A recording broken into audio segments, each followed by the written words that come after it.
दोस्तों चाइना ने प्रपोज किया था बेल्ट एंड रोड इनिशिएटिव 2013 में, आज से 9 साल पहले। तो आपको क्या लगता है कि ये प्रोजेक्ट फेल हो गया है? चाइना की इकोनॉमी देख करके हमें क्या समझ आता है? बांग्लादेश, श्रीलंका और पाकिस्तान की सिचुएशन देखकर हमें क्या समझ आता है? भूटान और नेपाल इंडिया की तरफ अलाइन क्यों हो रहे हैं? इससे हमें क्या समझ आता है? तो चाइना की इकोनॉमी जो कि अब ज़्यादा इन्वेस्ट नहीं कर रही है डिफरेंट डिफरेंट पोर्शन में, और ना ही अब रशिया की वजह से उसको सप्लाईज भी मिल रही है, और यूरोप में यूक्रेन और रशिया वॉर जो है उसकी वजह से कौन कौन से प्रोजेक्ट अभी रुक गए हैं, उसको होल्ड पे रख दिया है। आइए देखते हैं इसके अंदर, बहुत जबरदस्त होने वाला है ये सेशन। एक बार लाइक और शेयर जरूर कर देंगे। आगे चलते हैं।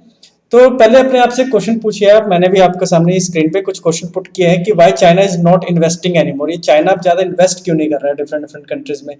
श्रीलंका क्यों फेल हो गया? श्रीलंका के अंदर इकोनॉमिक क्राइसिस क्यों आया था? बांग्लादेश क्यों डाउट कर रहा है और वार्न कर रहा है पूरे वर्ल्ड को कि भैया चाइना से अब पैसे मत लेना बिल्कुल भी, नहीं तो वो आपको उलझा देगा बहुत बुरी तरह से। और पाकिस्तान, वो तो एक बैंकरप्सी के वर्ज पे खड़ा हुआ है, थ्रेशोल्ड पे खड़ा हुआ है, चौखट पे खड़ा हुआ है कि भैया वो अब किसी भी समय पर पाकिस्तान की इकोनॉमी डामाडोल हो सकती है। ठीक है, स्टेबल नहीं है बिल्कुल भी। अगर इसका एक सिंपल सा आंसर हम निकालें तो इसका सिंपल सा आंसर निकलेगा हमारे पास डेप्ट। किस तरीके का डेप्ट? ये आपके बायलैटरल रिलेशंस से लिया हुआ, दूसरी कंट्री से लिया हुआ डेप्ट है, या फिर आपने दूसरी वर्ल्ड ऑर्गेनाइजेशन से जैसे आईएमएफ से या वर्ल्ड बैंक से लोन लिया है इंफ्रास्ट्रक्चर को बूस्ट करने के लिए, अपनी इकोनॉमी को बूस्ट करने के लिए। लेकिन बहुत से पैरामीटर्स की वजह से आप वो लोन को रीपे नहीं कर पाए हो, उसके ऊपर जो इंटरेस्ट है वो भी आप रीपे नहीं कर पाए हो, और जबकि पिछला आपका बिल खड़ा हुआ है, अनपेड है, तो आपको फ्यूचर कोई इन्वेस्टमेंट नहीं मिल रही है। इसके पीछे ढेर सारी वजहें हो सकती है दोस्तों। एजुकेशन के अंदर रिफॉर्म ना करना, अपनी सोसाइटी के अंदर कुछ जो मॉडर्नाइजेशन होती है, चाहे वो इकोनॉमी के पॉइंट ऑफ व्यू से हो या फिर आपका टेक्नोलॉजी को लेकर के आना हो, जिसके से हमें सोसाइटल चेंज दिखे, वो भी ना लाना। और आप एक अगर आइडियोलॉजी को फॉलो कर रहे हैं तब भी आप एक डेप्ट क्राइसिस के अंदर आ सकते हैं। तो चाइना ने जिन जिन को लोन दिया और वो कंट्रीज फंस गई है कर्जे के अंदर, इसको हम डेप्ट क्राइसिस बुलाते हैं।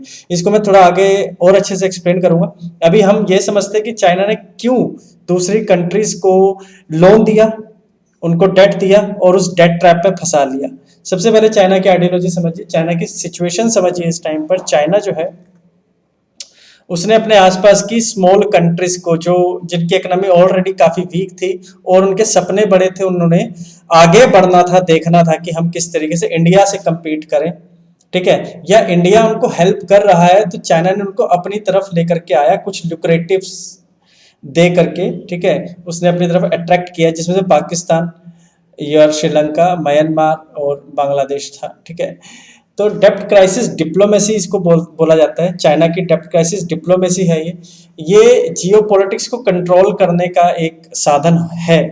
जैसे कि इंडिया और चाइना साउथ एशिया के अंदर दो ऐसी कंट्रीज हैं जो कि कॉम्पिटिटर्स हैं। अगर कोई इंसान चाइना से सामान नहीं खरीदेगा तो नेक्स्ट चॉइस उसकी इंडिया होगी, इंडिया से नहीं तो नेक्स्ट चॉइस उसकी चाइना होगी। ठीक है, तो यहाँ पर चाइना चाहता है कि इंडिया को ज़्यादा पैसा ना मिले, जिस वजह से उसने सबसे पहले तो हमें कट ऑफ करना स्टार्ट किया। कहाँ से कट ऑफ किया उसने नॉर्थ से स्टार्ट किया कट करना। आप इंडिया को यहाँ पर देख पा रहे हैं, मैं एक क्लियर मैप दिखा देता हूँ। यहाँ पर देखिए, उसने पहले इंडिया को नॉर्थ से कट करना स्टार्ट किया, जहाँ पर उसके लिए इंडिया के लिए मार्केट है, बहुत अच्छी market, central Asia, eastern Europe और एशियन कंट्रीज।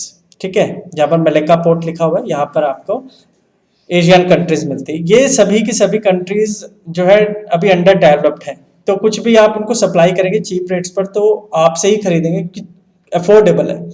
तो इंडिया को उन्होंने एशियन की तरफ से, बांग्लादेश और नॉर्थ ईस्ट से काटना स्टार्ट किया कि भैया इंडिया किसी भी तरीके से रोड ना बना पाए और कनेक्टिविटी तोड़ दी इंडिया की। सेम ऐसे ही इसने कश्मीर से कनेक्टिविटी तोड़ दी अफगानिस्तान और आपके सेंट्रल एशिया की। तो इंडिया की कनेक्टिविटी डायरेक्ट रूट से नहीं है इनके पास। तो जिस तरीके से चाइना रशिया के साथ ट्रेड कर सकता है, सेंट्रल एशिया कंट्रीज के साथ कर सकता है, पाकिस्तान के साथ कर सकता है, और एशिया के माध्यम से एक रोड बना करके या एक सप्लाई चेन बना करके यूरोप से कर सकता है, वो इंडिया नहीं कर सकता।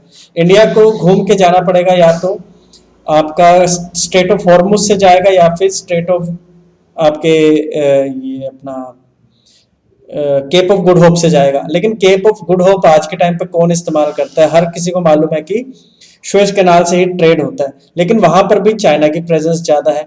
तो देखने वाली यहाँ पर बात यह है, समझने वाली, कि चाइना ने अपने इमीडिएट कंपटीशन या कॉम्पिटिटर को कमजोर करना स्टार्ट किया, जो कि इंडिया है, उसके लिए साउथ कोरिया है, जापान है। लेकिन साउथ कोरिया और जापान में और इंडिया की मैन्युफैक्चरिंग में जमीन आसमान का फर्क है, क्योंकि वहां पर एडवांस टेक्नोलॉजी है, इंडिया के पास अभी एडवांस टेक्नोलॉजी नहीं है। ठीक है, तो यहाँ पर आप समझिए कि चाइना ने किस तरीके से अपने कॉम्पिटिटर्स को काटा। तो इसने सबसे पहले इंट्रोड्यूस किया एक कुछ स्कीम लेकर के आएंगे ना आप, ताकि वर्ल्ड इंप्रेस हो जाए और इन्वेस्टमेंट आप उनको बोले कि हमारी कंट्री में करें।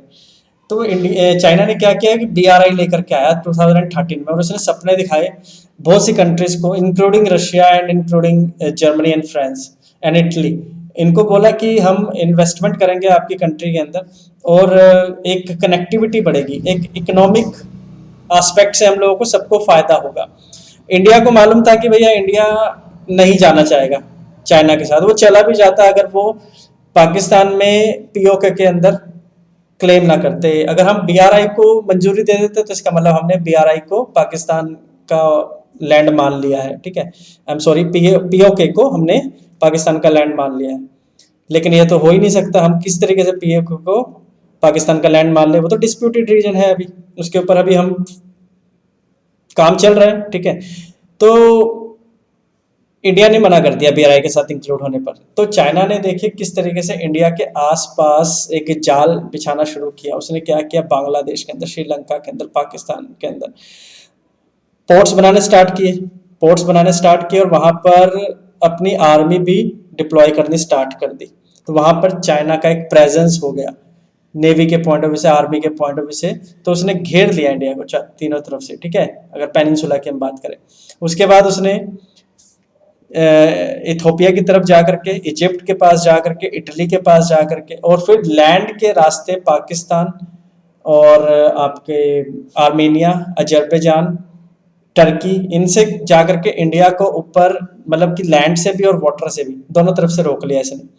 तो यहाँ पर अब समझने वाली बात है कि डिप्लोमेसी, सिंपल सी बात है कि एक लैंड एक्सपेंशन की थ्योरी थी या थिंकिंग थी, आइडियोलॉजी थी, कुछ भी आप कहिए इसको, जिसकी वजह से चाइना अपनी मनमानी कहीं भी करे तो वो कंट्री इसको क्वेश्चन ना कर पाए। जैसे कि ताइवान के ऊपर अगर वो अटैक करता है तो वो कंट्री बिल्कुल क्वेश्चन ना कर पाए, जहां पर चाइना ने इन्वेस्टमेंट कर रखी है और जिन्होंने पैसा देना है अभी चाइना को।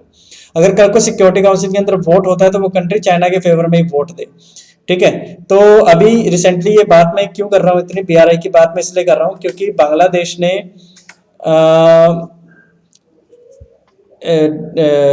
वार्न किया है पूरे वर्ल्ड को कि आप सोच समझ करके लोन ले। अगर आप चाइना से लोन लेते हैं तो इसके पीछे इंटेंशन क्या है चाइना की, आइए एक अलग एंगल से देखते हैं। ठीक है, इसको तो ये है श्रीलंका का हम्बनटोटा पोर्ट चाइना ने बनाया। ठीक है, अब चाइना ने बनाया इसको 2026 में जो भी चाइना के ऊपर डेप्ट है वो लगभग 2600 करोड़ के आसपास तो डेप्ट सिर्फ और सिर्फ श्रीलंका के ऊपर है, जो चाइना को उसने देना है। ठीक है, अपार्ट फ्रॉम दिस बांग्लादेश की भी कुछ ऐसी ही सिचुएशन है। बांग्लादेश ने 4.5 बिलियन लोन देना है IMF को, जिसमें से 6% जो है वो चाइना को देना। पाकिस्तान की आप सभी देख रहे हैं हालत, पाकिस्तान के अंदर 53 बिलियन जो है वो बिलियन डॉलर वो बीजिंग ने स्पेंड किया है, मतलब चाइना ने स्पेंड किया है पाकिस्तान के अंदर। किसको इन्वेस्ट कर रहा है, वो BRI को इन्वेस्ट कर रहा है, लेकिन दूर दूर तक नहीं दिख रहा है पाकिस्तान के अंदर BRI बनता हुआ। अपार्ट फ्रॉम दिस आपके बलोच और माकरन कोस्ट के पास आप चले जाइए तो जो इन्फिल्ट्रेटर्स हैं या फिर आपके जो टेररिस्ट हैं, मैं मिलिटेंट कह देता हूँ, वो पाकिस्तानी आर्मी के साथ भी उनको भी परेशान करते हैं और चाइनीज वर्कर को भी परेशान करते हैं। तो वहां पर इन्वेस्टमेंट या वर्क उतने स्पीड से दिख नहीं रहा है। ठीक है, अपार्ट फ्रॉम दिस जो इंफ्रास्ट्रक्चर चाइना इस्तेमाल कर रहा है वो बिल्कुल बेकार, थर्ड ग्रेड इन्वेस्ट कर रहा है वहां पर। थर्ड ग्रेड इंफ्रास्ट्रक्चर होने की वजह से ये जल्दी गिर जाता है या खराब हो जाता है, तो आसपास लैंडस्लाइड्स भी ज्यादा होती है। It's not very safe to commute on these roads, right. So यहाँ पर भी विश्वास टूटता दिख रहा है कि हम चाइना को इन्वेस्ट करने नहीं देंगे अपनी अपनी कंट्रीज में। अपार्ट फ्रॉम दिस ये जो हमारी नेबरिंग कंट्रीज हैं, जो कि अभी डेवलपिंग कंट्रीज हैं, आप देखिए कि और कौन कौन सी कंट्रीज हैं, जैसे कि चाइना ने इन्वेस्ट किया इंडोनेशिया के अंदर, हालांकि वो भी डेवलपिंग ही है। कितना आप अमाउंट देखिए, 44 बिलियन वो सिंगापुर के अंदर इन्वेस्ट कर रहे हैं, 39 बिलियन वो रशिया में इन्वेस्ट करके बैठा हुआ है, 33 बिलियन वो सऊदी अरेबिया में इन्वेस्ट करके बैठा हुआ है, 30 बिलियन मलेशिया में इन्वेस्ट करके बैठा हुआ है। क्यों? वाई? क्योंकि कल को वोट हो तो यूनाइटेड नेशन सिक्योरिटी काउंसिल में एक तो इंडिया को परमानेंट सीट ना मिल सके, जो कि इसका डायरेक्ट एंड इमीडिएट कॉम्पिटिटर है। दूसरा, कोई लैंड एक्सपेंशन हो रहा है, चाहे ये रशिया के ही आइलैंड्स को क्लेम करे, कल कोरिया के साथ भी इसका डिस्प्यूट है, जापान के साथ भी इसका डिस्प्यूट है, इसने एशियन कंट्रीज के अंदर भी पूरा का पूरा साउथ चाइना सी के ऊपर भी अपना क्लेम कर दिया है। इसने जो साउथ चाइना सी से आता हुआ रास्ता है, उस रास्ते को Australia, south Korea and Japan से कट कर दिया है, क्योंकि इसकी मिलिट्री प्रेजेंस है वहां पर। ये सोलोमन में भी एक पोर्ट बना रहा है, जिससे कि डायरेक्ट थ्रेट हो सकता है अमेरिका को भी और ऑस्ट्रेलिया को भी। ठीक है, तो इसके पीछे थ्योरी पूरे वर्ल्ड को समझ आ गई कि चाइना इज एक्सपेंडिंग। ठीक है, और चाइना जो है वो अपने डेप्ट क्राइसिस में या डेप्ट ट्रैप के अंदर डाल करके अपनी आसपास की कंट्रीज से कॉन्फिडेंस लेना चाह रहा है। लेकिन आयरॉनिकली इन कंट्रीज का जो इकोनॉमिकल साइकिल है वो एकदम कोलैप्स हो गया है पोस्ट कोविड-19। इनके पास बहुत कम माध्यम है, इनकी जो इकोनॉमिक स्पीड है बहुत ज्यादा स्लो चल रही है अभी। इस वजह से बीआरआई फेल होता दिख रहा है। केनिया के अंदर भी अगर हम बात करें तो केनिया के अंदर भी दूर दूर तक इसने 4.7 बिलियन इन्वेस्ट करा है, लेकिन दूर दूर तक एक ईंट भी इसने नहीं रखी है। सेम युगांडा के अंदर भी यही हालत है। तो बीआरआई दूर तक दिखता अभी कंप्लीट होता नहीं दिख रहा है। तो अच्छा, दूसरी बात ये कि इसका जो इंफ्रास्ट्रक्चर है वो भी कोलैप्स हो गया है। जिसने उसको ऑर्डर्स मिलते थे आयरन के, स्टील के, या फिर इसके सीमेंट इंडस्ट्रीज के, या फिर जो पहले इसको कोल के ऑर्डर्स मिलते थे वो अब नहीं मिल रहे हैं। तो जो इसको डायरेक्ट एंड फिक्स्ड इनकम थी वो भी कोलैप्स हुई है चाइना की। तो दोस्तों, इससे बात समझ में इतनी आती है कि बीआरआई जो है वो इंडिया के लिए 2013 से लेकर के 2019 तक एक थ्रेट था, लेकिन अब वो थ्रेट की नजर से ना देखा जाए। आई होप आप सभी को इस एंगल से न्यूज पसंद आई होगी। आपसे मिलूंगा दूसरी वीडियो में। आप प्लीज लाइक एंड शेयर जरूर कर देंगे। जय हिंद, जय भारत।